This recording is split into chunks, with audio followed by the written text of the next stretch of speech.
qui dit que c'est à gauche et puis à droite fait en sorte que on prenne un petit peu d'embonpoint. Mais bon, ça maintenant c'est réglé. Mais c'est vrai que des bons petits trucs comme ça, surtout quand tu n'y as jamais goûté. Bon, après il faut apprécier le vin rouge, hein. Celui qui aime pas le vin rouge, donc c'est pas trop bon. Mais c'est vrai que moi j'avais jamais goûté, hein. Jamais goûté, c'était la première fois. Et là je peux te dire que si un jour ça peut se refaire, je le referai, mais là je sais que qui régale n'aime pas le vin rouge, donc de ce côté-là il n'y a pas de danger, hein. Voilà, je vais retourner le micro sur Christian. En retour, Christian. Oui, ben je vois que tous ces messieurs sont connaisseurs dans l'histoire, donc parfois je vais simplement dire que moi je ne suis pas titré dans ce domaine-là, ce qui fait que ben, je vais dire c'est difficile pour moi de dire de pouvoir juger tout au moins quelque chose, hein. Donc bon, a priori bon pour vous ça a l'air d'être quelque chose bon, mais enfin moi déjà d'une chose j'encaisse pas le vin rouge, hein, donc et le vin blanc non plus, hein. Voilà, donc comme ça résume le problème. Comme ça, au moins, dire, il n'y a pas d'excès d'un côté ni de l'autre. Voilà. Bon, des bulles par moment, mais pas souvent, hein. Voilà, un petit peu, comment on dit ça, un vin avec des bulles qui s'appelle champagne, quoi. Mais bon, très rarement, pas souvent, parce que ma foi, comme on dit, c'est pas du tout mon habitude non plus, hein.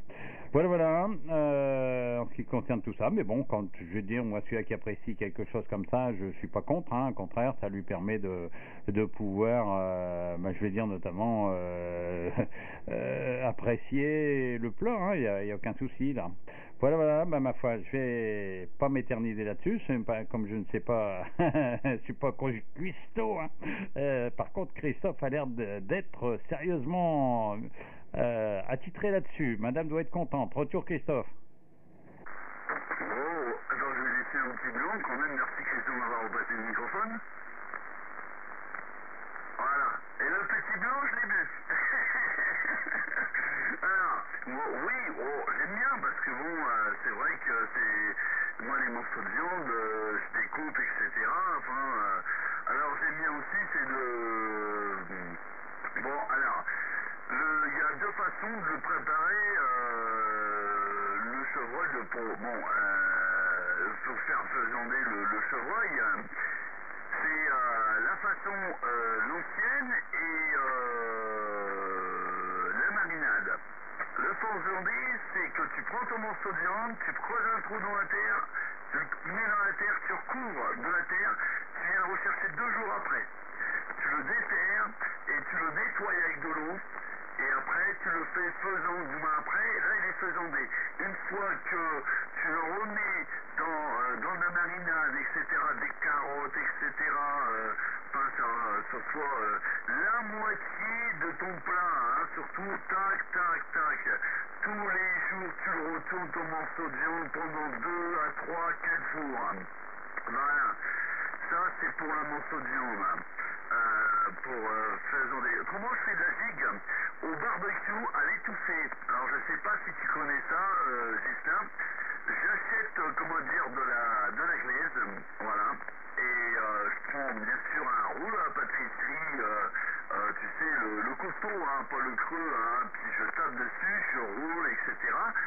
Et je prépare le morceau de viande avec de l'huile, etc., l'huile de Provence, etc. Et bien sûr, le morceau de viande déjà, il est déjà mariné, hein. Donc je mets ça dedans et je viens recouvrir, comment dire, ma gigue que j'ai enlevé l'os. Bien sûr, je précise que j'ai enlevé l'os, j'ai laissé un peu de graisse dedans, bien sûr. En fin de compte, je le fixe, etc. Et je viens le faire étouffer avec de la glaise, et bien nickel. Alors donc, quand tu vois ça, donc je mets ça sur le barbecue et je laisse un tout petit trou. Voilà, et je laisse pendant 1 heure, et puis je peux mettre ce que je veux. Je mets du bois, hein, surtout du bois, de la bonne braise, et tu peux en mettre du bois. Ça bouge gentiment, les flammes viennent dessus, ça cuit à l'étouffer gentiment. Et ben écoute, après, il n'y a plus qu'à mettre sur le plat, tu prends un petit marteau et clac, tu casses, paf, tu retires les petits morceaux et tu viens découper ça gentiment. tu prends ça sur ton assiette, là, tu coupes le morceau de viande, t'as même pas à mâcher, ça fond tout seul. Voilà, Rousseau, Gislain. Ouais.